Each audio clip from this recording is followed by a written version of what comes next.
Jean-Noël Barrot se rendait plutôt confiant au Tchad, où après s'être rendu à la frontière soudanaise, il a eu une rencontre avec Mamad Déby. Barrot a notamment reproché le soutien qu'apporte le Tchad à Hemeti, un seigneur de guerre soudanais qui est aussi soutenu par les mercenaires russes de Wagner. La source tchadienne, elle, dénonce, je cite, l'arrogance des Français. Jean-Noël Barrot aurait insisté sur la question soudanaise et demandé la neutralité d'Ondjamena, accusé de soutenir le camp des rebelles du général Hemeti. Le jeune dictateur a répété que le Tchad n'est pas une sous-préfecture de la France et s'est mis à lister ses griefs contre l'ancienne puissance coloniale, au premier rang duquel l'absence de soutien de Paris lors des dernières attaques de Boko Haram.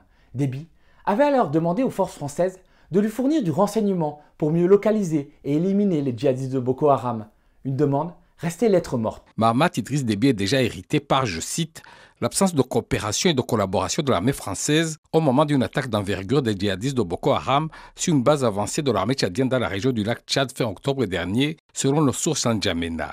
En cause, la France n'aurait pas fourni des informations à sa disposition, selon toujours nos sources, sur les mouvements des djihadistes. Notre super ministre des Affaires étrangères s'est dit que ça serait une bonne idée de demander au président tchadien de reporter ses élections législatives, prévues là-bas le 29 décembre prochain. Et surtout, le ministre français aurait plaidé pour un report des législatives et des locales du 29 décembre prochain pour plus d'inclusivité, ce qui aurait fait entrer Mahamat Idriss Déby dans une grande colère froide. Je peux donc vous dire que la demande de Barrot de reporter les élections législatives a mis Déby dans une colère noire.